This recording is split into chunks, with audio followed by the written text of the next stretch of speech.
Hello my dear students, my name is Vijay कालकोट and welcome to our channel। आज हम लेकर आए हैं आपके लिए 12th क्लास केमिकल काइनेटिक्स से लेक्चर नंबर 7। तो यहां पर हम डिस्कस करेंगे मोलिकुलरिटी, सूडो केमिकल रिएक्शंस और एक दो न्यूमेरिकल भी करेंगे इसके ऊपर, और difference between rate of reaction और ऑर्डर ऑफ रिएक्शन और मोलिकुलरिटी। तो आज हम मोलिकुलरिटी को ही अच्छी तरह डिस्कस करेंगे। हमने समझना मोलिकुलरिटी क्या होती है, कैसे डिटरमाइन की जाती है और किस किस टाइप की रिएक्शन के लिए मोलिकुलरिटी होती है, वो सारी की सारी बातें हम डिस्कस करेंगे। चलिए देखते हैं व्हाट इज मोलिकुलरिटी। सबसे पहले डेफिनेशन देखते हैं मोलिकुलरिटी होती क्या है।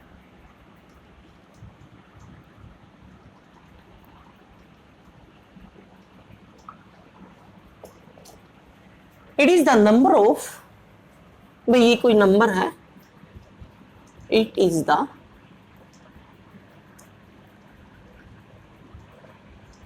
नंबर ऑफ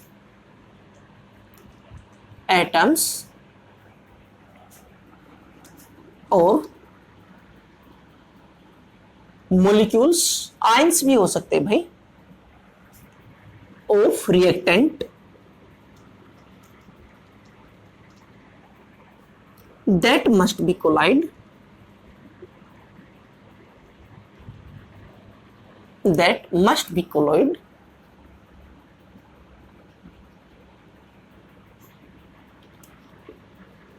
to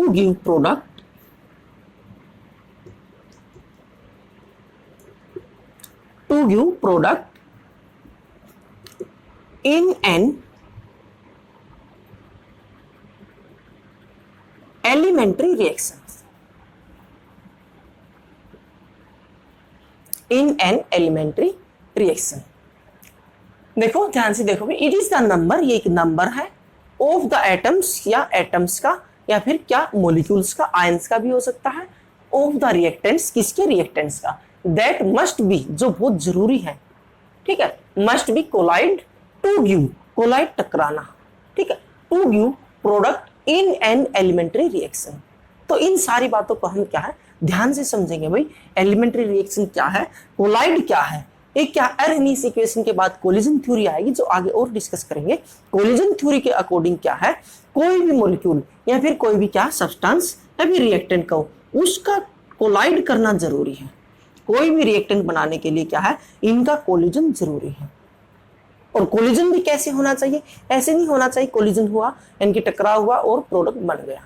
स्फिशिएंट एनर्जी के साथ कोलिजन होना बहुत जरूरी है, एनर्जी भी स्फिशिएंट हो, और एक और बात है इसमें क्या, ओरिएंटेशन भी प्रॉपर ओरिएंटेशन होनी चाहिए, ऐसे ही प्रोडक्ट नहीं बनता। कोलिजन थ्योरी क्या कह रही है, कोई भी रिएक्टिंग स्पीशीज है उसका कोलिजन होना जरूरी है, किसके लिए, प्रोडक्ट बनाने के लिए, और स्फिशिएंट एनर्जी के साथ कोलिजन होना चाहिए और ओरिएंटेशन उसकी प्रॉपर होनी चाहिए, तभी जाके क्या है नया प्रोडक्ट बनेगा।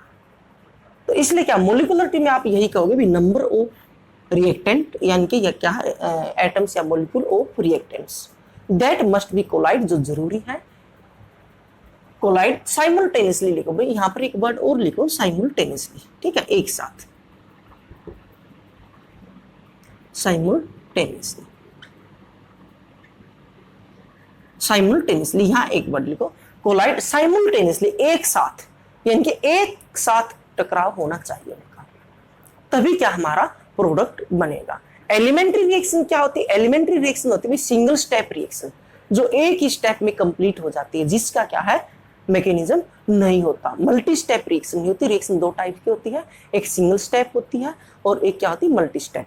अब आप ये कैसे देखोगे, एलिमेंट्री है या फिर क्या है कॉम्प्लेक्स रिएक्शन, आप उसको कॉम्प्लेक्स भी कह सकते हैं। तो उसके लिए देखो भाई, हमारे पास अगर हमें दे दिया जाए A प्लस बी, ठीक है, गिव C, और यहां ये कह रहा है एलिमेंट्री रिएक्शन,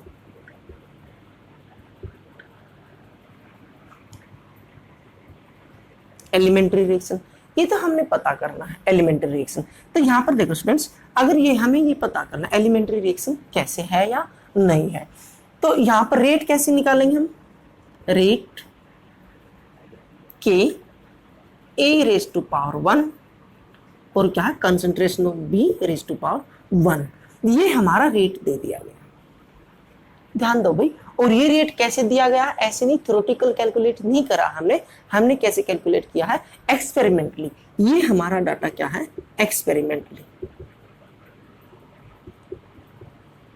ये हमारा एक्सपेरिमेंटली डाटा है भाई यहाँ पर, राइट। ये हमने एक्सपेरिमेंट से पता लगा, हमें पहले से ही क्या कोई एक्सपेरिमेंट किया हमने, और उससे हमें क्या पता लगा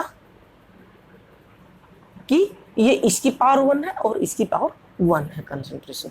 तो यहां पर ऑर्डर ऑफ रिएक्शन निकालेंगे तो क्या होगा भाई, ऑर्डर ऑफ रिएक्शन क्या आएगा आपको पता है, ये पावर जुड़ जाती है ऑर्डर ऑफ रिएक्शन में, ठीक है, इन द रेट इक्वेशन। जो रेट इक्वेशन होती है उसमें जो पावर होती है वो रिएक्टेंट की वो ऐड हो जाती है, तो यहाँ कितना होगा 1 + 1 = 2, राइट। और यहां पर हम मोलिकुलरिटी देखें, मोलिकुलरिटी, ठीक है। मोलिकुलरिटी देखने के लिए एक्सपेरिमेंट की जरूरत नहीं, थ्योरेटिकल कॉन्सेप्ट है। तो यहाँ पर 1 और यहाँ पर 1, यानी कि 2 रिएक्टिंग स्पीशीज है, यहाँ पर 2 हमारे क्या रिएक्टेंट है, और वो कोलाइड हो रहे हैं एक साथ, और कोलाइड होकर कोई प्रोडक्ट सी बना रहे हैं। तो यहाँ पर मोलिकुलरिटी कितनी आ गई, 2। तो यहाँ ध्यान दो स्टूडेंट्स, अगर हमारा ऑर्डर ऑफ रिएक्शन और मोलिकुलरिटी दोनों ही सेम है तो वो रिएक्शन क्या है, एलिमेंट्री रिएक्शन है। फिर से सुनो, अगर हमारा क्या है, जो एक्सपेरिमेंटली हमने रेट देखा है और उससे हमने ऑर्डर ऑफ रिएक्शन निकाला है, वो और मोलिकुलरिटी जो कि थ्योरेटिकल कॉन्सेप्ट है, वो दोनों ही सेम हो तो रिएक्शन क्या होगी, एलिमेंट्री। तो हमारी रिएक्शन क्या होगी, एलिमेंट्री। अदरवाइज ये कोई ना कोई कॉम्प्लेक्स रिएक्शन है। अगर हम इसको ऐसे, एक ध्यान से देखो भाई, अगर हम इसको ऐसे कर दें, अगर मैं कहता भाई रेट क्या है इसका, एक्सपेरिमेंटली रेट हमने क्या है डिटरमाइन किया, और वो किसकी पावर पे डिपेंड कर रहा है, ए की पावर पे, ठीक है। या फिर ऐसे आ जाता, एक्सपेरिमेंटली कुछ भी आ सकता है, ये भी आ सकता है। तो ऑर्डर ऑफ रिएक्शन क्या होता, यहां पर क्या 2 और ये 3। तो ये रिएक्शन क्या है आपने समझ जाना है, ये एलिमेंट्री रिएक्शन नहीं है, ये क्या है कोई ना कोई कॉम्प्लेक्स रिएक्शन है, और इसमें मल्टी स्टेप है, बहुत ज्यादा स्टेप है, इसलिए क्या हमारी मोलिकुलरिटी यहाँ पर 2 नहीं आ रही। और मोलिकुलरिटी हम क्या कॉम्प्लेक्स रिएक्शन की मोलिकुलरिटी डिटरमाइन नहीं कर सकते, उसकी क्या है डिटरमाइन नहीं कर सकते। मोलिकुलरिटी जो क्या कॉम्प्लेक्स रिएक्शन जो है उसके जो स्टेप होते हैं, एक एक स्टेप होते हैं, उन स्टेप्स की क्या है मोलिकुलरिटी डिटरमाइन कर सकते हैं। हम क्या है इसकी मोलिकुलरिटी डिटरमाइन नहीं कर सकते भाई, ये हम नहीं कर सकते। क्यों, क्योंकि मोलिकुलरिटी क्या एक एक स्टेप की डिफाइन करेंगे हम, ठीक है। और जो सबसे स्लोएस्ट स्टेप होगा उसी को हम क्या कहेंगे, रेट डिटरमाइनिंग स्टेप कहते हैं। ध्यान रखना भाई, जो कॉम्प्लेक्स रिएक्शन होती है या फिर क्या मल्टी स्टेप रिएक्शन होती है, उसमें जिस स्टेप का क्या है जो सबसे स्लोएस्ट स्टेप होता है उसी को हम क्या कहते हैं, रेट डिटरमाइनिंग स्टेप कहते हैं। ये एक बात याद रखना, और क्या हमेशा याद रखो मोलिकुलरिटी क्या है, कॉम्प्लेक्स रिएक्शन की ओवरऑल मोलिकुलरिटी नहीं निकाली जा सकती, हम क्या निकाल सकते हैं उसके एक एक स्टेप की मोलिकुलरिटी निकाल सकते। मोलिकुलरिटी के लिए आपने कंपल्सरी है एलिमेंट्री रिएक्शन की ही निकाल सकते, इसलिए यहाँ पर मैंने लिखा एलिमेंट्री रिएक्शन, राइट। तो इसको एक बार नोट करो भाई। फिर एग्जाम्पल देखते हैं, हो गया, पोज करके कर लो, यस। एग्जाम्पल देखते हैं भाई, यहां पर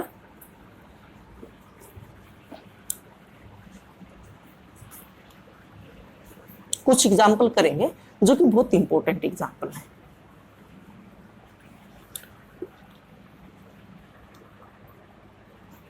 फॉर एग्जाम्पल फर्स्ट 2HI, ठीक है, गिव्स H2 + I2। यहां पर रेट अभी हमारा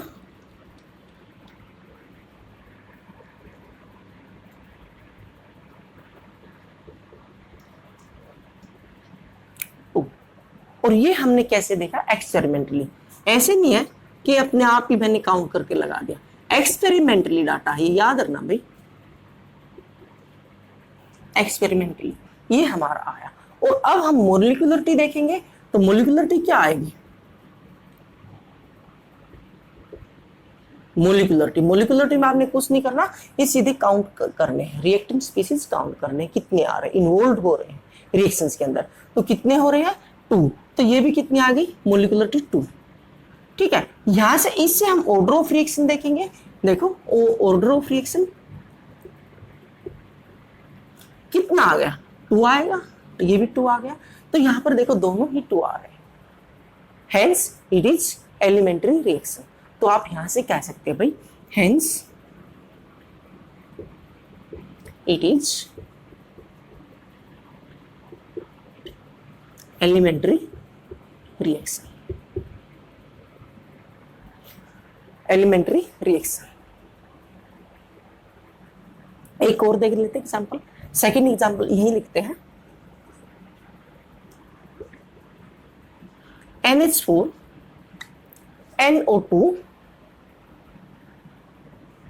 gives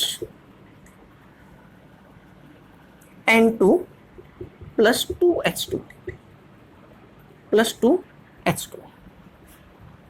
यहां पर रेट क्या आ रहा है, रेट एक्सपेरिमेंटली हमने पता लगाया, रेट क्या आ रहा था यहां पर के कांस्टेंट आपको पता है, कंसंट्रेशन ऑफ NH4 NO2 की पावर 1। ऑर्डर ऑफ रिएक्शन क्या होगा यहां पर,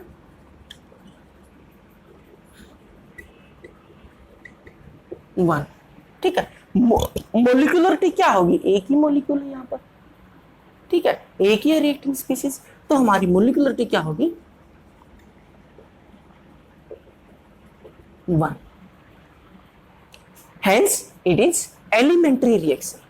ये भी क्या है, ये सेकंड एग्जांपल भी किसका है, एलिमेंट्री रिएक्शन का। तो चलिए एक दो एग्जांपल और देखते हैं भाई।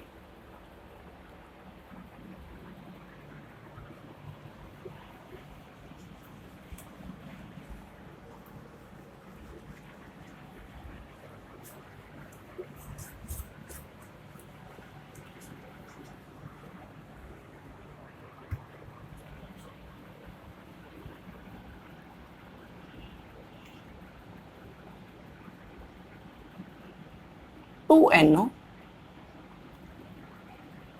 plus O2 gives 2NO, 2NO2।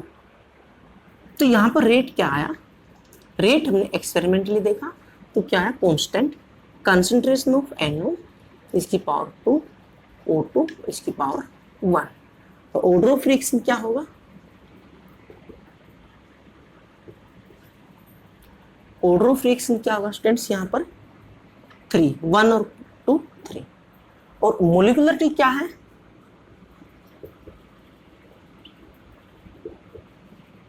Molecularity क्या है यहां पर 2 और 1 3। तो ये भी क्या है, एलिमेंट्री रिएक्शन होगा, हेंस इट इज एलिमेंट्री। ये भी एक एलिमेंट्री रिएक्शन का एग्जाम्पल।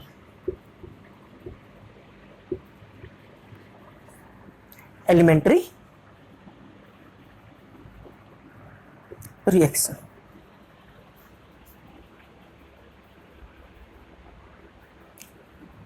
इससे आगे एक एग्जांपल और लेते हैं भाई, यहां लिखता मैं, नेक्स्ट एक एग्जांपल आ जाता स्टूडेंट्स, हाइड्रोलाइसिस ऑफ ग्लूकोज। ठीक है, हाइड्रोलाइसिस ऑफ ग्लूकोज, या फिर क्या है, उससे पहले एक और ले लेते भाई, हाइड्रोलाइसिस ऑफ सुक्रोज कह देते हैं हम, हाइड्रोलाइसिस ऑफ सुक्रोज, या फिर इन्वर्जन ऑफ केन शुगर कह देते हैं उसको। ठीक है, हाइड्रोलाइसिस ऑफ सुक्रोज या फिर इन्वर्जन ऑफ केन शुगर। तो लिखो किसका, उसका फॉर्मूला क्या होगा, C12H22O11 प्लस H2O, हाइड्रोलाइसिस कर रहे हैं, वाटर दे रहे हैं इसको, तो क्या हो जाएगा, प्लस H पॉजिटिव लिखेंगे भाई एसिडिक मीडियम में। ठीक है, H पॉजिटिव क्यों लिखते हैं हम, एसिडिक मीडियम दे रहे हैं हम। ठीक है, एसिड से H पॉजिटिव ही रिलीज होगा, तो यहां पर क्या बन जाएगा C6H12O6 प्लस C6H12O6, यानी कि ग्लूकोज और फ्रुक्टोज, ग्लूकोज और फ्रुक्टोज।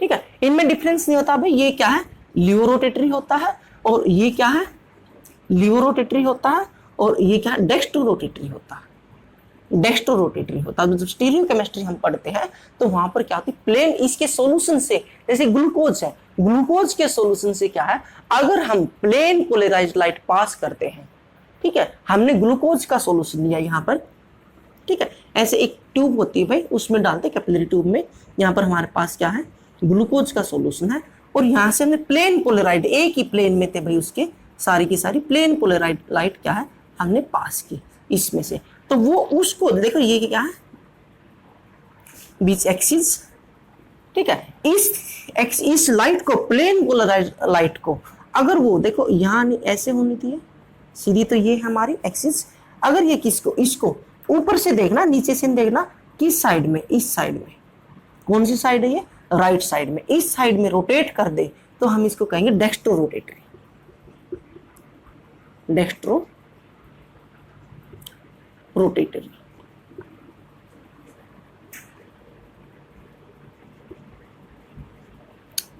ठीक है, डेक्स्ट्रो रोटेटरी। और अगर इसी प्लेन पोलराइज लाइट को, ये एक एक्सिस है, ये ऐसे सीधी होनी थी प्लेन और इसको इस साइड में रोटेट कर दे, किस साइड में लेफ्ट साइड में, ठीक है, हम इस तरह से खड़े होते हैं, ये मेरा क्या राइट और ये क्या लेफ्ट, अगर ये इसको ऊपर वाला एंगल देखना भी हमने इसको किस में लेफ्ट में, तो इसको कहेंगे लीवो रोटेटरी, क्या कहेंगे लीवो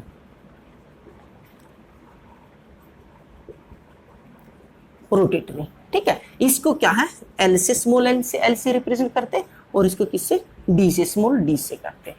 तो ये क्या ये डिफरेंस होता है ऑप्टिकल प्रॉपर्टीज बोलते हैं इसको, स्टीरियो केमिस्ट्री में ये आते हैं। तो यहाँ पर ध्यान दो ग्लूकोज और फ्रुक्टोज में यही डिफरेंस होता है, फ्रुक्टोज क्या होता है डेक्स्ट्रो रोटेटरी होता है और क्या है ग्लूकोज क्या होता है लीवो रोटेटरी होता है, ठीक है, ये भी लीवो रोटेटरी होता है, ठीक है। बट यहाँ पे एक और बात आ जाती है, ये क्या है इसकी रोटेशन ज्यादा होती है as compare to l dextro से इसके, ठीक है, इसकी क्यों होती है भाई वो क्या है एक रूल आता है मार्कोनी का रूल और क्या एंटी मार्कोनी का रूल, ऑर्गेनिक का कॉन्सेप्ट है, वहां पर आपको ज्ञान किस कौन सा प्रोडक्ट ज्यादा बढ़ेगा, ठीक है। अब इसकी रोटेशन ज्यादा हो गई किसकी फ्रुक्टोज की, तो ओवरऑल रोटेशन किसकी ज्यादा क्या होगी डेक्स्ट्रो ही होगी। तो आपने ये नहीं याद रखना ये स्टीरियो केमिस्ट्री का कॉन्सेप्ट है, आपने बस ये याद रखना जो मैं बता रहा था वहां पर आ जाओ, ठीक है। मैं ये लीव और डेक्स्ट्रो बता रहा था क्योंकि बच्चों के इसमें कंफ्यूजन आता, आप ये समझो भाई क्या दो टाइप्स के होते हैं ऑर्गेनिक कंपाउंड्स डेक्स्ट्रो और लीवो, ऑप्टिकल रोटेशन होती है उनकी, अगर जो प्लेन पोलराइज्ड लाइट को किसमें लेफ्ट साइड में रोटेट कर दे तो उसको हम कहेंगे लीवो रोटेटरी, और प्लेन पोलराइज्ड लाइट को किसमें राइट साइड में क्या रोटेट कर दे तो हम कहेंगे इसको डेक्स्ट्रो रोटेटरी, ठीक है। लीवो और डेक्स्ट्रो लेफ्ट राइट का क्या है उनका लैटिन वर्ड्स में ये क्या है ग्रीक और लैटिन लैंग्वेज में लिखिए ये नाम दिया गया है, इसमें आपने कंफ्यूज नहीं होना है। तो आपने बस ये याद रखना ग्लूकोज और फ्रुक्टोज का केमिकल फॉर्मूला सेम होता है, मैं क्या बता रहा था ग्लूकोज और फ्रुक्टोज का केमिकल फॉर्मूला सेम होता है भाई, ठीक है। और ये क्या है लीवो रोटेटरी होता है और वो डेक्स्ट्रो होता है। बट अब अपनी बात पर आ जाओ, हम अपनी उस पर चलते हैं। तो यहाँ से अगर मैं देखो एक्सपेरिमेंटली जो हम देख रहे हैं तो इसके कंपैरिजन में ये क्या है सुक्रोज, ये क्या है वाटर, ये वाटर मॉलिक्यूल बहुत ही ज्यादा है एज कंपेयर टू इसके, ठीक है, एज कंपेयर टू इसके। देखो रेट क्या होना था हमारा, रेट क्या होगा के right, concentration C12 H22 O11, ठीक है, इसकी पावर 1, कंसंट्रेशन को ऐसे लिखते हैं कैपिटल ब्रैकेट में इनटू कंसंट्रेशन H2, ठीक है, इसकी पावर 1। ये हमारा एक्सपेरिमेंटली आना था, बट जो हमने एक्सपेरिमेंट करके देखा तो हमें ये पता लगा भाई क्या पता लगा भाई वाटर ऑप्टिकल एक्टिव सब्सटेंस नहीं होता। तो ये हमें ये पता लगा भाई यहाँ पर इसकी जो इसकी अमाउंट थी इसके कंपैरिजन में बहुत ही कम थी, ये वाटर क्या एक्सेस अमाउंट में बहुत ही ज्यादा एक्सेस अमाउंट में। एक आप मोटी बात से समझो, अगर ये एक मॉलिक्यूल है, ये एक मॉलिक्यूल है तो ये कितने हैं 1000 मॉलिक्यूल, राइट, ये कितने थे 1000 मॉलिक्यूल। और जब यहाँ पर प्रोडक्ट बन रहा है तो इसका तो एक मॉलिक्यूल यूज हो गया, और इसके कितने मॉलिक्यूल यूज होंगे? एक ही मॉलिक्यूल यूज होगा भाई, एक के साथ एक ही होगा। तो ये कितने बच गए? 999 बच गए। ठीक है, या और भी एक्सेस कर लो, ये हमारे इतने थे 10,000 थे, तो कितने बच गए? 9,999। ठीक है, ये इतनी बच गए। तो यहाँ पर क्या वोटर क्या आएगा? जो हमारा प्लस H2O आएगा, तो वो यहाँ पर बचेगा, यहाँ पर जो प्रोड्यूस होगा एज इट इज, उसके अंदर सोल्यूशन आएगा। तो यहाँ पर क्या भाई, देखो इसका एक ही मॉलिक्यूल यूज हुआ है। ठीक है, आफ्टर इनिशियल स्टेट में क्या था? ये एक मॉलिक्यूल है, ये 1000 मॉलिक्यूल है, 10,000 मॉलिक्यूल है। ठीक है, ऐसे समझो। तो ये इसका एक मॉलिक्यूल इसके एक मॉलिक्यूल के साथ रिएक्शन कर गया, कोलिजन हो गया, और रिएक्शन करके उसने ये प्रोडक्ट बना दिया। बट वाटर यहाँ फिर भी बच गया, और कितना बच गया आपको पता है? 9999, यानी कि बहुत ज्यादा, इतना बच गया। इसके कंपैरिजन में ये इतना बच गया यहाँ पर, तो हमें वो कांस्टेंट ही दिखाई दिया, अप्रोक्सीमेट कांस्टेंट ही रह गया वाटर। ठीक है, उसमें कोई भी ज्यादा चेंज हमें दिखाई नहीं दिया। एक्सपेरिमेंटली जब हमने देखा तो वाटर क्या है, कांस्टेंट ही मिला, वहां पे उसकी कंसंट्रेशन कोई चेंज नहीं मिली। ठीक है भाई, 10,000 में से क्या है, एक यूज हो रहा, तो वो क्या है, अप्रोक्सीमेट इक्वल ही तो रह गया। एक्सेस अमाउंट में, बहुत ज्यादा एक्सेस अमाउंट में था, तो वो क्या है, कांस्टेंट ही रह गया। तो इस टाइप की रिएक्शन में क्या है, देखो ये कांस्टेंट है और ये भी कांस्टेंट ही है, राइट? ये कांस्टेंट है और ये भी कांस्टेंट ही रह गया, एक्सपेरिमेंटली वो कांस्टेंट ही रह गया। तो इसमें क्या होगा भाई, रेट के लिए क्या लिखेंगे हम? रेट। ठीक है, एक कांस्टेंट ये और एक कांस्टेंट ये, तो मैं कांस्टेंट को ऐसे लिख दूंगा K डैश। ठीक है, क्या? K dash into C12H22O11। ठीक है, इसकी पावर 1। तो यहां से ऑर्डर ऑफ रिएक्शन क्या आ गया? देखो स्टूडेंट्स, यहां से इस रिएक्शन में आप ध्यान से देखो, ऑर्डर ऑफ रिएक्शन क्या आ गया? ऑर्डर ऑफ रिएक्शन कितना आएगा बताओ? 1। ठीक है, क्योंकि ये तो कांस्टेंट हो गया। यहां पर ऑर्डर ऑफ रिएक्शन कितना आएगा? 1, राइट? और मोलिकुलरिटी कितनी आएगी यहां पर? एलिमेंट्री रिएक्शन है ये। ठीक है भाई, ये एलिमेंट्री रिएक्शन है, वो लिख के भी दे देगा, एलिमेंट्री रिएक्शन। ठीक है, तो इसमें अब देखो मोलिकुलरिटी कितनी आएगी। मोलिकुलरिटी तो क्या होती है? नंबर ऑफ कोलाइडिंग स्पीसीज होती है, नंबर ऑफ कोलाइडिंग पार्टिकल होती है। तो कितने पार्टिकल कोलाइड हो रहे हैं? क्या? To give products. प्रोडक्ट्स देने के लिए क्या है, कितने पार्टिकल कोलाइड हो रहे हैं। यहाँ पर आप ध्यान से देखो भाई, देखो एक मॉलिक्यूल इसका और एक मॉलिक्यूल वाटर का, तो दो तो हो गए, एक मॉलिक्यूल इसका और एक वाटर का। जब ये कोलाइड होगा, सफिशिएंट एनर्जी के साथ कोलाइड होगा और प्रॉपर ओरिएंटेशन से कोलाइड होगा, तभी तो प्रोडक्ट बनेगा, ऐसे प्रोडक्ट नहीं बनता। ठीक है, एनर्जी चाहिए, सफिशिएंट एनर्जी चाहिए, और क्या? टकराव चाहिए, कोलिजन होना चाहिए, और सफिशिएंट एनर्जी से चाहिए, और प्रॉपर ओरिएंटेशन जगह भी क्या है, ओरिएंटेशन भी सही होनी चाहिए, तभी न्यू प्रोडक्ट बनता। ऐसे नहीं बनता भाई कि भाई एक बार देखा, एक बार से काम बन जाता, यानी कि एक बार टकराव हुआ थोड़ा और उससे काम बन जाता, ऐसे नहीं होता। तो यहाँ पर क्या होगा, मोलिकुलरिटी क्या होगी स्टूडेंट्स? मोलिकुलरिटी कितनी होगी? 2। मोलिकुलरिटी क्या होगी? 2।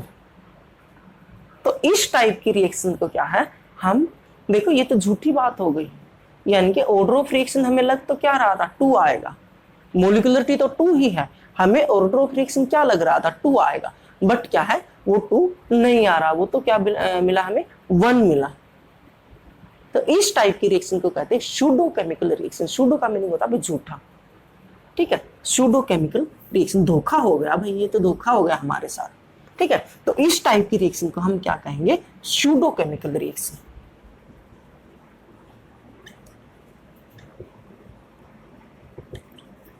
Pseudo chemical reaction.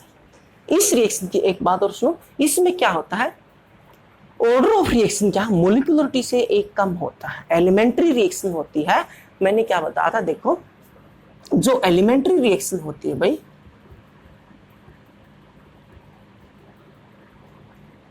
ध्यान दो, उसमें ऑर्डर ऑफ रिएक्शन, ठीक है, OR लिख देता, order of reaction equal to molecularity.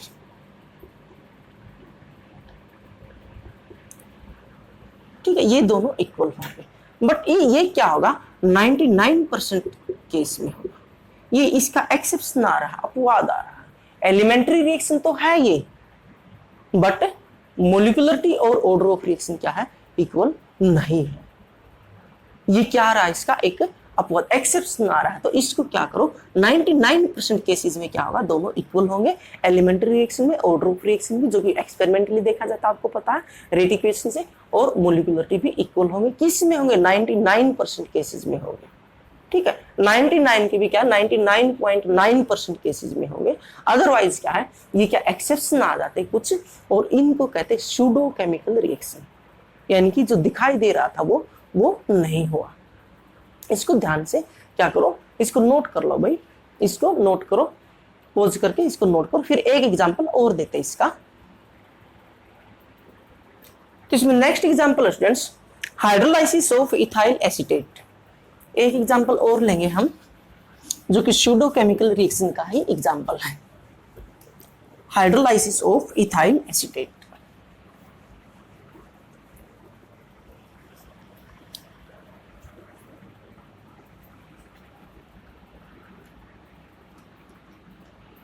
CH3COO C2H5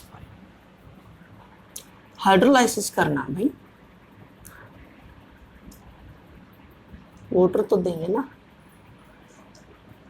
acidic medium, यहाँ H पॉजिटिव, ठीक है, एसिडिक मीडियम में ही होगा ये इसका हाइड्रोलाइसिस।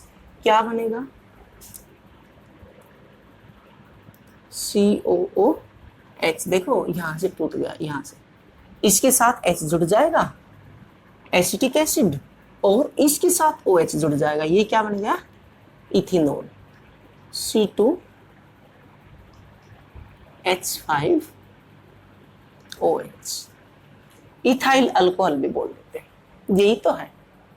ठीक है, एस्ट्रीसी से तो बनाते हो आप एसिटिक एसिड, या फिर क्या, इथेनोइक एसिड और इथेनॉल, इथाइल अल्कोहल भी इसको कह देते हैं। ये हमारी रिएक्शन है यहाँ पर, ये बहुत ज्यादा एक्सेस अमाउंट में है।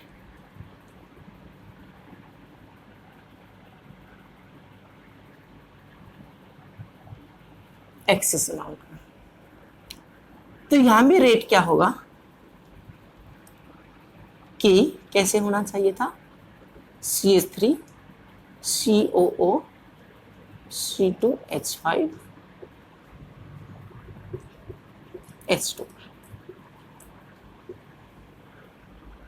तो हमने एक्सपेरिमेंटली क्या देखा स्टूडेंट्स, ये बहुत ही ज्यादा अमाउंट में था, एक्सेस अमाउंट में था। फिर वही बात था, आप ये मान लो ये एक मोलिक्यूल था और ये कितने थे, 10,000 मोलिक्यूल थे, तो इसका 10,000 में से एक तो यूज हो गया। बट यहाँ पर जो हमें अमाउंट दिखाई दी किसकी, प्रोडक्ट में, किसकी, H2O की, ये हमें कितनी दिखाई दी, कांस्टेंट ही दिखाई दी, प्रोडक्ट में कितनी दिखाई दी, कांस्टेंट ही दिखाई दी। तो इसलिए हम इसे क्या कहेंगे, इसको कांस्टेंट कह देंगे, और एक कांस्टेंट ये है।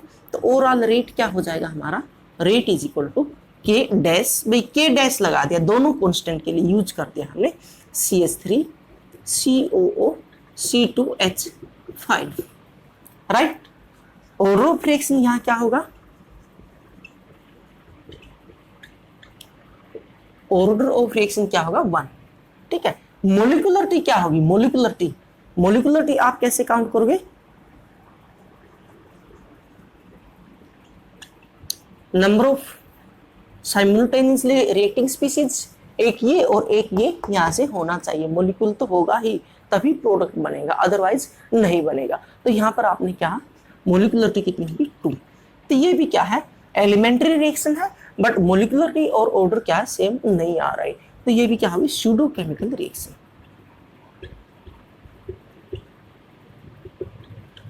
सूडो केमिकल रिएक्शन,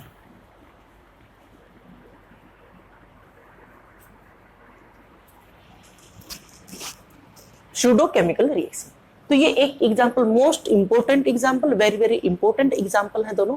एक और एग्जांपल था भाई हमारे पास इसका, सूडो केमिकल रिएक्शंस का, तो ये आपने याद रखना है। तो यहाँ से स्टूडेंट्स एक बार देखो, यहाँ से एक बहुत अच्छा कॉन्सेप्ट बन के आएगा, जो कि कम्पिटिटिव में बहुत ज्यादा काम आता है, बोर्ड्स में भले ही न दे, बट आपने एक बार समझ लेना चाहिए। यहाँ से ध्यान से देखो भैया, आप इसको नोट कर लो, ये क्या, सूडो केमिकल रिएक्शन है। तो यहां से एक क्वेश्चन किस तरह से बन सकता भाई, देखो इस रिएक्शन को प्रोसीड करवाने के लिए हमने क्या है, एसिड देना होगा। ठीक है, एसिड देने के बाद हमें उसको न्यूट्रलाइज करना होता है।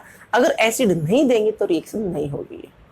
ठीक है, तो उसको ओवरऑल एसिड को न्यूट्रलाइज करने के लिए हम क्या है, बेस सॉल्यूशन यूज करते हैं। उसको टाइट्रेशन बोलते हैं भाई, एसिड्स को बेस से टाइट्रेट कर दो, या फिर क्या, बेस को एसिड से न्यूट्रलाइज कर दो। ठीक है, उस प्रोसेस को टाइट्रेशन बोलते हैं। टाइट्रेशन में क्या है, अगर इसको हम टाइट्रेट करेंगे, टाइट्रेट का मीनिंग क्या है आप समझो, एसिड से बेस को न्यूट्रलाइज कर देना, या फिर बेस को एसिड से न्यूट्रलाइजेशन रिएक्शन जहां होती है न्यूट्रल कर देना। तो इस एसिड को न्यूट्रल करने के लिए हमें किसी बेस की जरूरत होगी। नॉर्मली बेस कौन सा ले लेते हैं, NaOH। NaOH इसको नोट कर लो भी, मैं रब कर रहा हूं। अब देखो, ये तो बात हो गई थी हमारे स्यूडो केमिकल रिएक्शंस की। तो अब आप इस रिएक्शन से देखो भाई, अगर हम इसको न्यूट्रलाइज करेंगे स्टार्ट में, तो हमें क्या है, NaOH सॉल्यूशन चाहिएगा। तो स्टार्ट में इनिशियल क्या है, t time is equal to 0। Initial state में जब क्या है, टाइम 0 है, तो उस स्टेट में हमने कितना बेस चाहिएगा एसिड को न्यूट्रलाइज करने के लिए। ठीक है, तो उसके लिए हम क्या लिखेंगे भाई, वॉल्यूम ऑफ, यहां पे देखो वॉल्यूम ऑफ NaOH, या फिर बेस लिख सकते हो आप। ठीक है, यूज्ड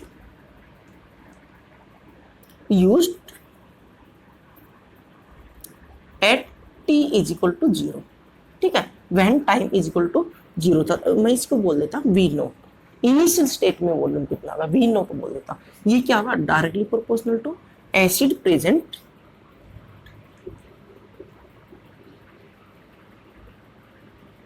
एज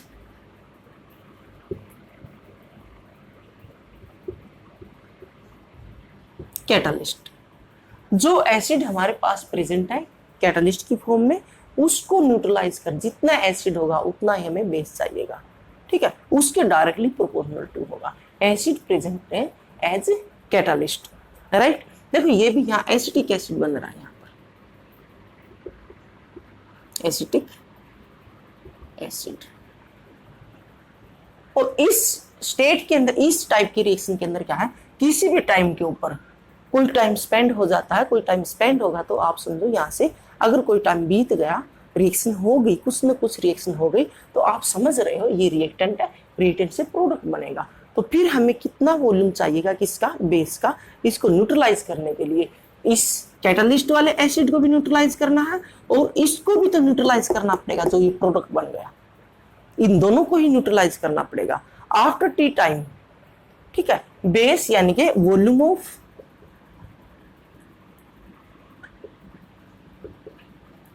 NaOH या फिर बेस यूज्ड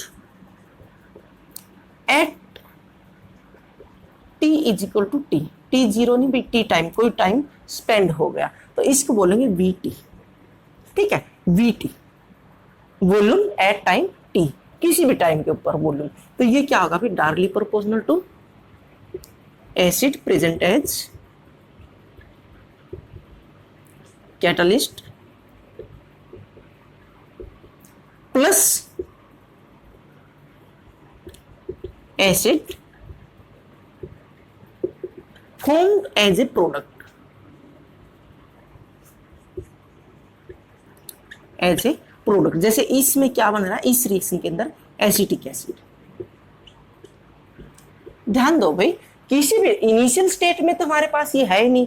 इनिशियल स्टेट में क्या होगा, प्रोडक्ट होता ही नहीं, वो तो है ही नहीं हमारे पास। तो तब तो हमने क्या, जो कैटालिस्ट वाला क्या है हमारा एसिड है, उसको न्यूट्रलाइज करना है। तो उतना ही वॉल्यूम हम लेंगे, किसका, न्यूट्रलाइज, टाइट्रेशन करने के लिए, किसका, बेस का। ध्यान दो भाई, ये बहुत इंपॉर्टेंट है। उसके बाद कोई टाइम स्पेंड हो गया, किसी भी टाइम के बाद, तो फिर हम कौन सा लेंगे, कितना होगा, वहां पर क्या होगा, कुछ न कुछ एसिड और भी बन गया होगा, उस टोटल को ही हमने क्या है, यूज करना है। ठीक है, यहां से स्टूडेंट्स एक बात और देखो, यहां पर कितना एसिड बनेगा, यहां से देखो भाई, यहां पर एसिड कितना बनेगा, यहां पर जितना ये रिएक्टेंट कंज्यूम होगा प्रोडक्ट तो उतना ही बनेगा। ठीक है, कितना देखो ध्यान से दो भाई, acid as a product formed कितना बनेगा भाई, डायरेक्टली प्रोपोर्शनल टू ये जितना यूज होगा। ठीक है, या फिर क्या कहोगे, इक्वल टू कह लो, इक्वल टू कह लो, equal to CH3 COO C2H5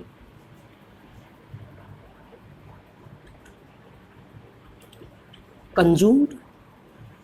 ठीक है, या फिर आप इसको ऐसे कह सकते हो, रिएक्टेंट कंज्यूम्ड। ये इसके बाय नहीं है भाई, आप क्या समझोगे, ये नहीं, इसके बटे नहीं है, ये मैं अंडरलाइन इसलिए करा था, इंपॉर्टेंट है। या फिर आप इसको कह सकते हो भाई,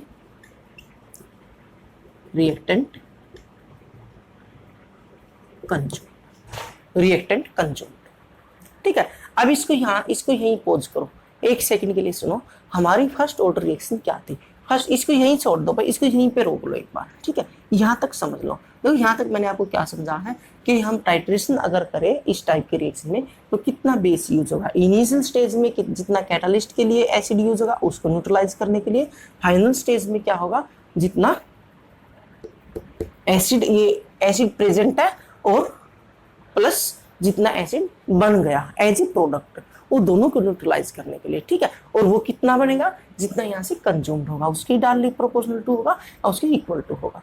तो यहाँ से आप एक बात सुनो, इसको इतना ही पोज करो। हमारी फर्स्ट ऑर्डर रिएक्शन क्या थी, K is equal to 2.303 by t log, ठीक है, initial concentration by remaining concentration. यही है, यही लगेगी हर जगह, यही लगेगी फॉर्मूले में, हर जगह यही लगेगी। ठीक है, तो ये अगर मैं इस इनिशियल कंसंट्रेशन को क्या मान लेता हूँ, इसको A मान लेता हूँ भाई। ठीक है, उस बुक इसको A मान रही है क्योंकि आप कंफ्यूज नहीं होगा, इसको मैं A मान लेता हूँ। ठीक है, और फाइनल क्या होगी, फाइनल को देखो क्या होगी, ये रिमेनिंग है भाई, रिमेनिंग यानी कि A माइनस एक्स। एक्स क्या है, जो कंज्यूम्ड हो गई वो, ये इनिशियल कंसंट्रेशन है, और ये क्या है, बची हुई कंसंट्रेशन। बची हुई तो वो होगी ना जो इनिशियल से जो कंज्यूम्ड हो गई वो। यहां पर लिखूं A is equal to initial concentration, X is equal to consumed reactant या फिर कंसंट्रेशन, जितनी कंज्यूम हो गया, जितना रिएक्टेंट हमारा कंज्यूम्ड हो गया। तो यही तो है ना, ये क्या इनिशियल और ये क्या है रिमेनिंग। रिमेनिंग लेना भाई, यानी कि इनिशियल माइनस कंज्यूम्ड, तो एक्स क्या है हमारी, जो कंज्यूम्ड हो गई। ठीक है, तो बस मैं यही बता रहा था, फॉर्मूले में आपने क्या हम यही फॉर्मूला बनाएंगे, इसीलिए हमने क्या निकालनी, इनिशियल कंसंट्रेशन निकालनी और क्या रिमेनिंग कंसंट्रेशन निकालनी है। ठीक है, और वो हमने वॉल्यूम के अकॉर्डिंग देखनी है। यहाँ से देखो स्टूडेंट्स, इसको मैं रब कर देता हूँ, इसको जो फॉर्मूला मैंने बताया है ये आपको याद ही है। ठीक है भाई, तो यहाँ पर ये क्या होगी स्टूडेंट्स, उसके अकॉर्डिंग हम फॉर्मूले के अकॉर्डिंग बनाएंगे, उसके अकॉर्डिंग क्या होगी, रिएक्टेंट कंज्यूम्ड, इसको हम क्या कह सकते हैं, एक्स। राइट, इसको हम क्या कह सकते हैं, एक्स। और ये x की वैल्यू कितनी आ रही है, कितनी यहाँ पर कितनी अमाउंट बन रही है, यहाँ देखो, या तो ये कह लो acid as a product formed, कितना एसिड बन रहा है। यहाँ से देखो, इनिशियल में हमने इतना यूज किया था न्यूट्रलाइज करने के लिए, उसके बाद क्या है Vt यूज किया, वो Vt ज्यादा किसके लिए यूज किया, जितना ये बन रहा है इसको न्यूट्रलाइज करने के लिए, उसी के लिए तो हमने बहुत ज्यादा यूज किया है। पहले जो हम वॉल्यूम ले रहे हैं NaOH के लिए, तो वो इस एसिड को न्यूट्रलाइज, कैटालिस्ट को न्यूट्रलाइज करने के लिए ले रहे हैं। ये फाइनल किसके लिए है, जो इसको भी और इन दोनों को, यानी कि यहाँ मैंने लिखा हाँ, एज ए कैटालिस्ट और जो फॉर्म दोनों बन रहे हैं उसके लिए। तो अगर हमने इस चीज के लिए निकालना है तो हम क्या करेंगे, जो इनिशियल में हम यूज कर रहे थे उसको माइनस कर देंगे। हमें ये पता लगाना है कि कितना वॉल्यूम बन रहा है किसका, एसिड का, क्योंकि इक्वल वॉल्यूम क्या है उसको न्यूट्रलाइज करेगा। भाई यहाँ से भी एक हाइड्रोजन आएगा, यहाँ से एक हाइड्रोजन आएगा, अगर इसका क्या आप इसको डिकम्पोज करोगे तो यहाँ से एक हाइड्रोजन आएगा भाई, ठीक है। और उससे भी क्या है NaOH से भी एक ही OH आयंस आएगा, अगर आप उसको क्या है इसको डिसोसिएट करते हो, यानी कि इक्वल ही अमाउंट आएगी। तो यहाँ पर हम लिख सकते हैं एसिड प्रेजेंट, यानी कि एसिड फॉर्म्ड, कितना एसिड बन रहा है, या फिर हम करें एसिड कितना बन रहा है जितना यहाँ पर ये कंज्यूम हो रहा है ये, ठीक है। तो x की वैल्यू क्या आ जाएगी Vt माइनस V नोट, ये ध्यान दो भाई, ये क्या है x की वैल्यू आ जाएगी। इसको आप कहोगे क्या एसिड प्रेजेंट यानी कि फॉर्म्ड एज ए प्रोडक्ट, या फिर ये कंज्यूम हो रहा है ये x की वैल्यू यहाँ पर आ जाएगी final Vt minus V note. ध्यान से देखो, ये बात समझ आनी चाहिए भाई, क्योंकि ये वॉल्यूम हम इस चीज को न्यूट्रलाइज करने के लिए यूज कर रहे थे, ये वॉल्यूम क्या हम दोनों को न्यूट्रलाइज करने के लिए यूज कर रहे हैं। तो हमें इस चीज को निकालने है तो इसको माइनस कर दो इस वाले को जो कर रहे हैं, तो ये हमारा क्या एक्स की वैल्यू यहाँ पर आ जाएगी, राइट। और इनिशियल कंसंट्रेशन क्या होगी किसकी, रिएक्टेंट की। रिएक्टेंट की इनिशियल कंसंट्रेशन देखने के लिए हमें क्या, अगर रिएक्शन क्या हमारी बहुत क्या टाइम क्या हो जाता है इन्फिनिटी हो जाता है, यानी कि एक रात 24 घंटे के बाद जो रिएक्शन होगी हम उसको अप्रोक्सीमेट आफ्टर 24 आवर्स हम उसको क्या है इन्फिनिटी मान लेते हैं, ठीक है। तो इन्फिनिटी पे क्या होगी, इन्फिनिटी के लिए क्या होगी भाई टी, इन्फिनिटी के लिए आपने देखना भाई वॉल्यूम अगर यूज होगा तो वॉल्यूम आप इस इन्फिनिटी पे कितना वॉल्यूम होगा या इनिशियल कंसंट्रेशन क्या होगी, यहां लिखेंगे भाई हम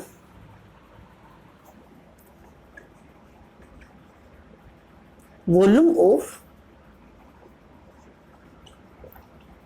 NaOH used at T infinity, यानी कि V इंफिनिटी निकालेंगे। तो ये कितना होगा भाई, acid present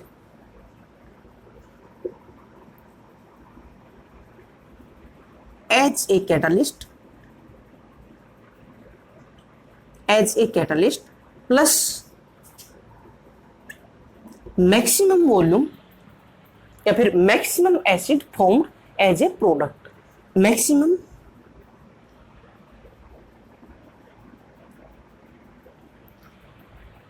maximum acid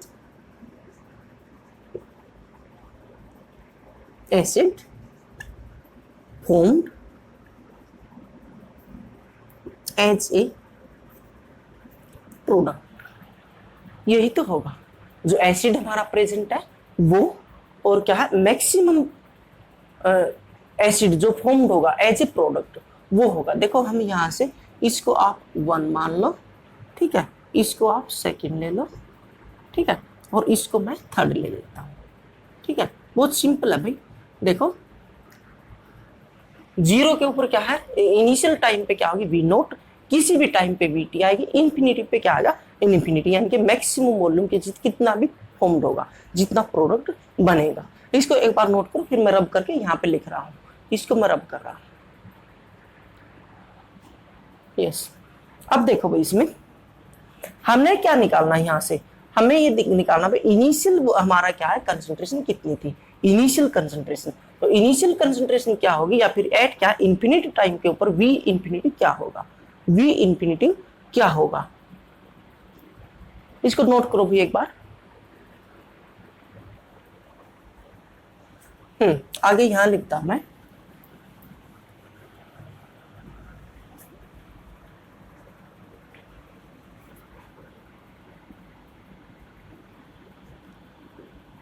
maximum product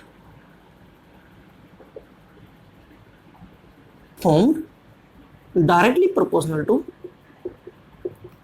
initial concentration of reactant, initial concentration है रिएक्टेंट। तो ये प्रोडक्ट कितना बनेगा यहां पर, अब हम क्या एक और इसी को यूज करेंगे भाई, किसको यूज करेंगे, किसको, फर्स्ट और, यानी कि वो फर्स्ट इक्वेशन लिखी थी उसको और थर्ड को।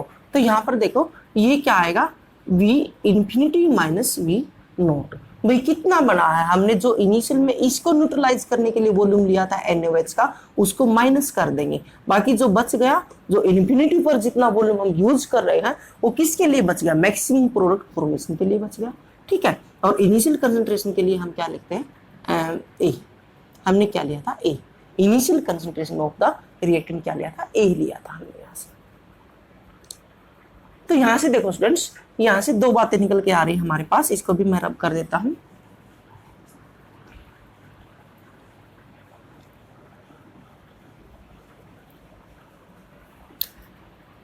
हमारी क्या इनिशियल कंसंट्रेशन ए किसकी डायरेक्टली प्रोपोर्शनल टू है, V infinity minus V not. ठीक है, अगर कांस्टेंट लगा दे हम तो ये इक्वल हो जाएगी।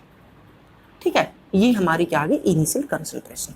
उसके बाद हमने निकालनी है रिमेनिंग कंसंट्रेशन। तो रिमेनिंग कंसंट्रेशन क्या होगी, A माइनस एक्स। ठीक है, हमारा फॉर्मूला क्या है, हमने फॉर्मूले में पुट करनी, हमारा फॉर्मूला क्या भाई, K is equal to 2.303 by t log initial concentration by remaining concentration. हम ये A और इसकी वैल्यू निकाल रहे हैं। तो A की वैल्यू तो हमारी क्या ये आ जाएगी, अगर यहाँ कांस्टेंट यूज करेंगे तो यहाँ पर ये इक्वल आ जाएगी। अब हमने निकालनी A माइनस एक्स, यानी कि A की वैल्यू ये आ गई। ठीक है, A माइनस एक्स, राइट।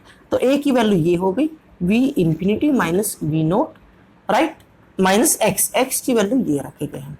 ठीक है, एक्स की वैल्यू क्या है, VT minus V note. X मतलब जो यूज हो गया वो, एक्स क्या है जो हमारा यूज हो गया वो, हम इसके वॉल्यूम से NaOH के वॉल्यूम से हम उसका क्या है वॉल्यूम निकाल लेंगे, उसी से हम निकाल रहे। इसको ब्रैकेट को ओपन करेंगे यहाँ पर, तो ब्रैकेट को ओपन करेंगे तो क्या हो जाएगा, ये माइनस का और ये प्लस का हो जाएगा, इससे ये कैंसिल आउट। तो क्या हो गया, A माइनस एक्स क्या हो जाएगा students, V infinity minus V T.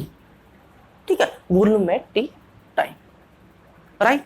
तो यहां से हमारी क्या है, देखो अब यहां से इक्वेशन क्या बनेगी हमारी फर्स्ट ऑर्डर रिएक्शन के लिए।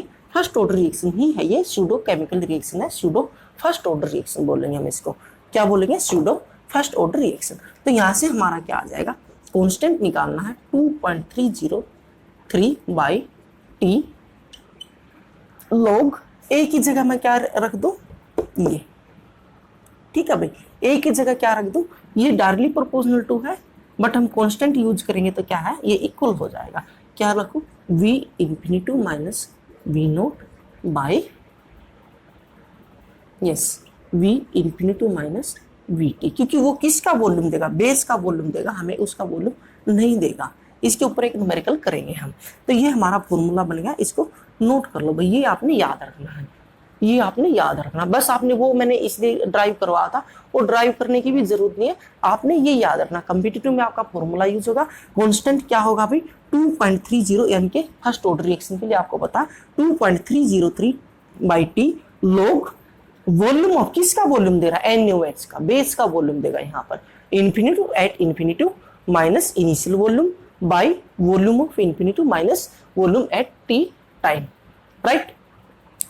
तो इसके ऊपर क्या है, हम एक न्यूमेरिकल भी लेंगे, इसके ऊपर एक दो एग्जांपल बच गया भाई, इसको कंप्लीट करेंगे, लंबा लेक्चर हो रहा है, इसका एग्जांपल नेक्स्ट लेक्चर में मैं आपको करवाऊंगा। ठीक है, उसके लिए उससे पहले क्या है, एक दो एग्जांपल और बच गए, हम वो देख लेते हैं इसी से। इसमें देखें भाई नहीं तो वो रह जाएगी, इसी में करवाना हमने इस लेक्चर में, और इसके ऊपर एग्जांपल स्टूडेंट्स नेक्स्ट लेक्चर में करवाएंगे। इसको तब तक इसको याद रखिए। देखिए भाई, अगर हमारी रिएक्शन ऐसे है 2A plus B gives C, ये क्या है एक्सेस में, एक्सेस अमाउंट में, तो रेट क्या होगा 2।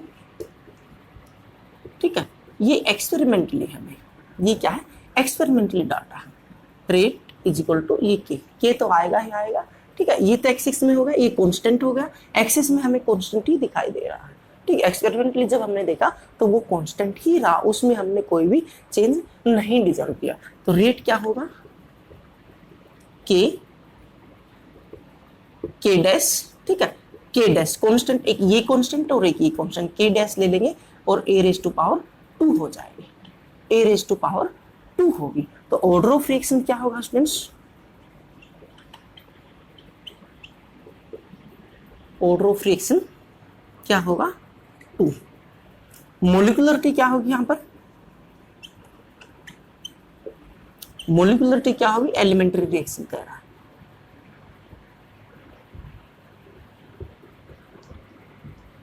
एलिमेंट्री रिएक्शन कह रहा है, ठीक है।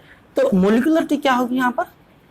2+1, 2+1 3। ये जरूर ध्यान रखना भाई, जब तक इसका एक मोलिक्यूल इनके साथ कोलाइड नहीं करेगा तो रिएक्शन नहीं होगी, तो इसलिए आपने मोलिकुलरिटी यही रखनी है, ठीक है। तो यहां पर क्या होगा? सूडो केमिकल रिएक्शन में क्या होता है? ऑर्डर क्या होता है? ऑर्डर क्या होता है? मोलिकुलरिटी -1, ठीक है। ये वैसे फॉर्मूला बन जाता है, बाकी आपने याद रखना है, ठीक है, इज इक्वल टू ऑर्डर, ठीक है, ऑर्डर ऑफ रिएक्शन। अदरवाइज आप एक बात ध्यान दो, इसको हम कहेंगे भाई pseudo second order reaction, pseudo second order reaction. Example देखिए भाई, हाँ एक एग्जाम्पल देखते हैं इसमें।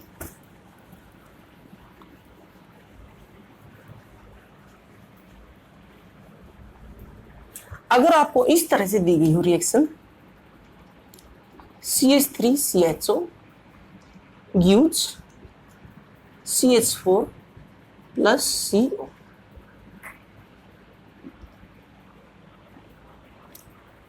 CO जो एक्सपेरिमेंटली रेट देखा गया वो क्या मिला भाई? K, ठीक है, इक्वल टू K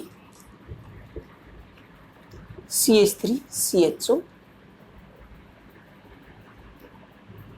की पावर 3/2, 3/2, और यहां लिख के दे रहा है कॉम्प्लेक्स रिएक्शन, कॉम्प्लेक्स रिएक्शन। तो ऑर्डर ऑफ रिएक्शन क्या हो जाएगा?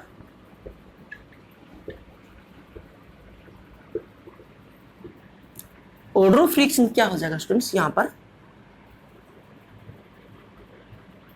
3/2 जो इसकी पावर होगी, ये जो एक्सपेरिमेंटली देखा है ये एक्सपेरिमेंटली है भाई, एक्सपेरिमेंटली ऑब्जर्व करके ये दे रहा है। ये ध्यान देना भाई, जो एक्सपेरिमेंटली हमने देखा है उसी की क्या है? रेज टू पावर यहाँ पर क्या है? वो आ जाएगी order of reaction. But molecularity of reaction,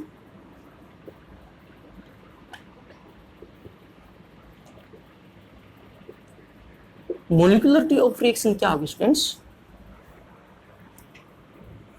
3/2 होगी या नहीं होगी? 3/2 नहीं होगी, 3/2 नहीं होगी, ये नहीं होगी भाई। मोलिकुलरिटी कभी भी फ्रैक्शन में नहीं हो सकती। इसको आगे क्या है, जब नेक्स्ट वीडियो में डिफरेंस करवाएंगे molecularity and order of reaction में, आपको समझ आ जाएगा मोलिकुलरिटी कभी भी फ्रैक्शन में नहीं हो सकती, नहीं जीरो हो सकती, ये इसकी मोलिकुलरिटी नहीं होगी। एक रिएक्शन और देख लेते हैं, NO2 plus CO, NO plus CO, rate क्या भाई? ये कह रहा है कॉम्प्लेक्स रिएक्शन, कॉम्प्लेक्स रिएक्शन, ठीक है। तो यहां पर रेट दे रहा है कि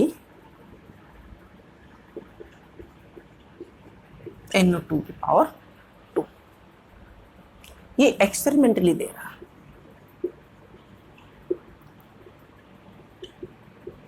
ये एक्सपेरिमेंटली दे रहा है यहां पर। तो यहां पर देखो स्टूडेंट्स, ऑर्डर ऑफ रिएक्शन क्या होगा? Order of reaction, order of reaction तो 2 हो जाएगा, बिल्कुल सिंपल, आपने ऐसे ही बताना, ऑर्डर ऑफ रिएक्शन 2 होगा। और मोलिकुलरिटी क्या होगी? मोलिकुलरिटी क्या होगी? 1 और 1 2 नहीं होगी। क्यों? क्योंकि ये कॉम्प्लेक्स रिएक्शन है। ध्यान रखना स्टूडेंट्स, अगर वो कॉम्प्लेक्स रिएक्शन में लिख के दे दे तो आपने ऐसे नहीं निकालनी है, क्योंकि मोलिकुलरिटी क्या हम नहीं निकाल सकते किसकी, कॉम्प्लेक्स रिएक्शन की। ये एक बात याद रखनी students, very very important, right. एक मैं और देता हूँ, बोर्ड में इस टाइप का क्वेश्चन हमेशा देता भी। एक एग्जाम्पल और देखो, इसको नोट कर लो, हाँ इसको नोट करो, यस। अब देखो भाई, एक एग्जाम्पल किस तरह से एग्जाम्पल दे देता है। ये थोड़ी लंबी हो रही है, ये भी वीडियो लंबी हो रही है, और लंबी वीडियो में बोर हो जाते बच्चे, इसलिए मैं थोड़ी जल्दी कर रहा हूँ, टॉपिक फिनिश हो जाए हमारा, ठीक है। जैसे अमोनिया, फॉर्मेशन ऑफ अमोनिया होता है, आपको पता है, हैबर प्रोसेस सभी को पता है। उसकी रिएक्शन एक क्या होगी भाई, N2 + 3H2, ठीक है, 2NH3। तो यहां पर स्टूडेंट्स आपसे मोलिकुलरिटी पूछ ली जाए, मोलिकुलरिटी, ठीक है। तो मोलिकुलरिटी क्या होगी, एलिमेंट्री रिएक्शन, ठीक है, एलिमेंट्री रिएक्शन।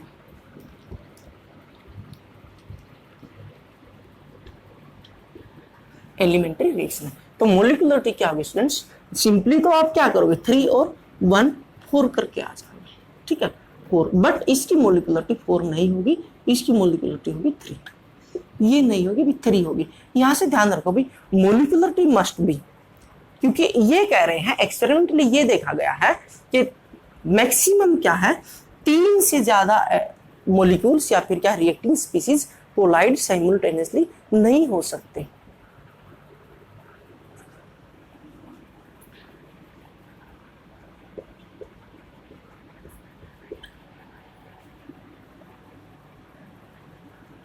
थ्री और yes,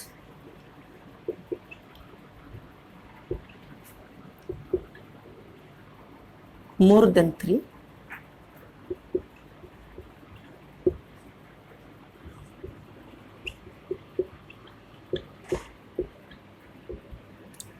species rarely collides,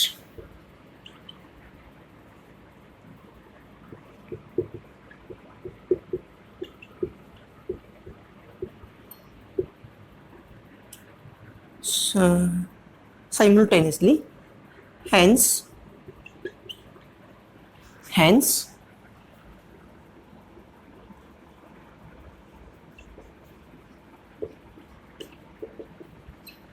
molecularity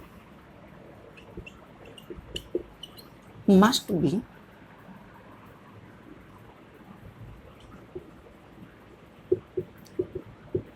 less than or equal to 3, equal to 3। भाई ये डाटा एनसीईआरटी और सारी की सारी बुक दे रही है, मोलिकुलरिटी क्या है, लेस देन या फिर इक्वल टू 3 होनी चाहिए, 3 से ऊपर मोलिकुलरिटी नहीं होनी चाहिए। वेरी वेरी इंपॉर्टेंट, ये नोट करके रखना भाई, बहुत ही ज्यादा इंपॉर्टेंट है ये, क्योंकि बोर्ड में ऐसा क्वेश्चन हमेशा दे देता है, ठीक है। 3 से ऊपर यानी कि 3 से नीचे ही रहेगी। मैक्सिमम मोलिकुलरिटी कितनी हो सकती है, 3 हो सकती है, उससे ऊपर आपने कंसीडर नहीं करनी है। क्यों? क्योंकि एक्सपेरिमेंटली ये देखा गया है 3 मॉलिक्यूल भी क्या है, 3 रिएक्टिंग स्पीसीज भी क्या रेयरली कोलाइड करते हैं स्पीशिएंट एनर्जी के साथ, और क्या है स्पीशिएंट यानी कि एक प्रॉपर ओरिएंटेशन के ऊपर, तभी प्रोडक्ट बनता है। 3 से ज्यादा नहीं हो सकते, यानी कि कोई भी 3 से ज्यादा रिएक्टिंग स्पीसीज आ गए, यानी कि 3 कर सकते मैक्सिमम, ये भी रेयरली केस में, नहीं तो क्या होगा, 2 ही होंगे हर जगह, 2 होंगे या फिर 1 होगा या फिर क्या 3 हो सकते, रेयरली 3 से ज्यादा नहीं ऑब्जर्व किए गए हैं। तो इसलिए आपने स्टूडेंट्स याद रखना है, मोलिकुलरिटी क्या है, लेस देन और equal to 3। Very very very important है ये, क्योंकि बहुत सारी बुक्स लिख के दे रहे हैं, और सीबीएसई में क्या बोर्ड में इस टाइप का क्वेश्चन दे देता, इस टाइप की रिएक्शन देगा, नॉर्मली आप इसको 4 करके आ जाओगे, जो क्या है रॉन्ग कंसीडर होगा। आपने ये याद रखना, बहुत ही ज्यादा इंपॉर्टेंट था। तो चलिए स्टूडेंट्स, बहुत लंबा लेक्चर हो रहा है, इसमें क्या है, इसके example difference between the rate constant, order of reaction और मोलिकुलरिटी नेक्स्ट लेक्चर में हम आगे डिस्कस करेंगे और आगे लेक्चर इसमें जब आगे लेक्चर आप बनाएंगे तब उसमें आगे का पोर्शन हम पढ़ेंगे। तब तक क्या आप इसको याद कीजिए, रिवाइज कीजिए और स्टूडेंट्स चैनल को सब्सक्राइब, लाइक और शेयर कीजिए। Thank you.